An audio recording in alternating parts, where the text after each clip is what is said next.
Hi, this is Mr. Pete 222, your YouTube shop teacher. No, it ain't, but I do have my Mr. Pete headgear on. Welcome back to the shop. Today I'm going to be starting on the hand wheel, the rapid retract for the Champion Camelback 20-inch drill press. And y'all follow along. Kind of interesting, maybe not. Anyway, I like what I do. So here we've got 6 holes around another hole that's somewhat evenly spaced. Now I'm going to move the camera a little bit and I'll show you how I generated this almost evenly spaced 6 holes without having to do any difficult math or having more than 1 or 2 consecutive thoughts. Okay, now the way I did this is right here's the center point. Now, I had a drill bit in there when I laid them out, but you know, even with the chamfering tool, you can see here's a point, there's a point, and there's a point. And I just kind of leaned back and eyeballed it and lined those 3 points up. So this here is on a 6-hole pattern. 1, 2, 3, 4, 5, 6. And as I advanced to the turntable, I just unclamped the bottom, the turntable pivots. I eyeballed here, here, and the column until it was in a reasonably straight line. And now I've reproduced that 6-hole pattern down here. Now it's not accurate to, you know, half of a second, but it's accurate enough for the girls we go with. So that's how I laid that 6-hole pattern out. So now I'm going to reach over here and I'm going to countersink all of these holes for a 1024 screw. And not a big deal, but maybe y'all ain't never seen that before. So here we go.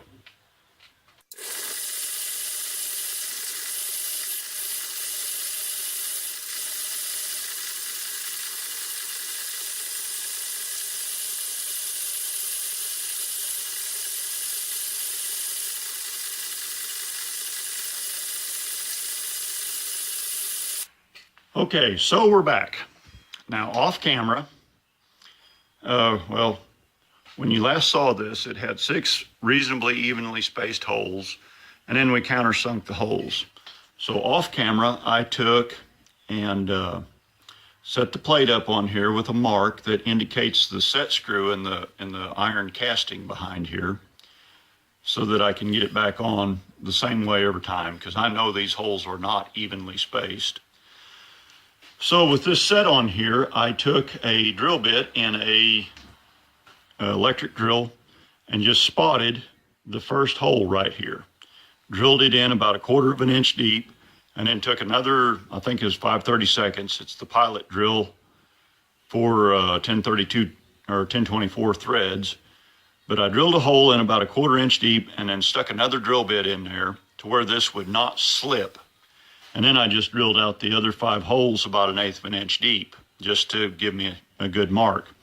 And then I took took this over and drilled my holes with my pilot drill, 7/8 of an inch, 3/4 of an inch deep, and tapped the holes.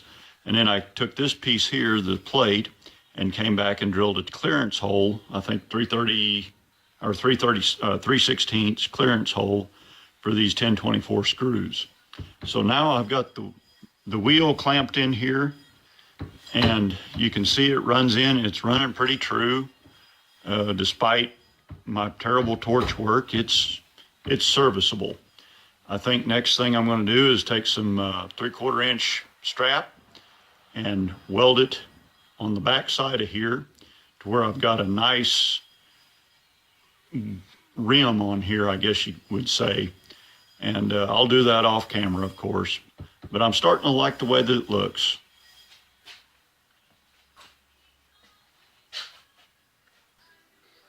So here's the finished product. You know, last time we talked, I drilled these holes, I tapped these holes. We got everything made. I took some 3/4 by 1/8 flat stock, and I just clamped it on here on the edge, tacked it all the way around, bent it as I went, and welded it up, did a solid seam on the inside and on the outside, and then ground her off. And then I took the torch and heated this up and blued it, hot blued it, and then oiled it just with my regular old oil. And that makes a nice, long-lasting finish. You know, it's somewhat glossy, but it's not terrible glossy. I like this kind of a finish, either a hot blue or a cold blue or an El Paso treatment. A finish like that to me just looks about right on something like this. So I'll get this thing mounted up and then we'll look at it again. So we're back, and there's everything mounted up. I think it looks all right. I'm not very happy with the shiny zinc-plated screws, but if I wasn't so lazy, I would take them and soak them in some phosphoric acid and burn the zinc off of them and then oil them. I'm real happy with the finish on this. It looks about what I wanted. There's a little run out in this. There's a little wobble in it. But for what it's for, it's really nice. It's a whole lot better than nothing. Sometimes that's the best thing we can say about stuff like that, is it's better than nothing. So that's going to wrap up this episode. Y'all, you know all about liking and subscribing and sharing. So I think maybe in the next episode we're going to wire the motor up properly and make it reversible. I'd like to do a little bit of power tapping on this some point. So I'm going to have to wire a controller up on this somehow or another. So I might as well make it reversible. It's going to cost me an extra switch, and depending on what I do, maybe a couple of relays and a contactor. But anyway, y'all drive safe, watch for deer.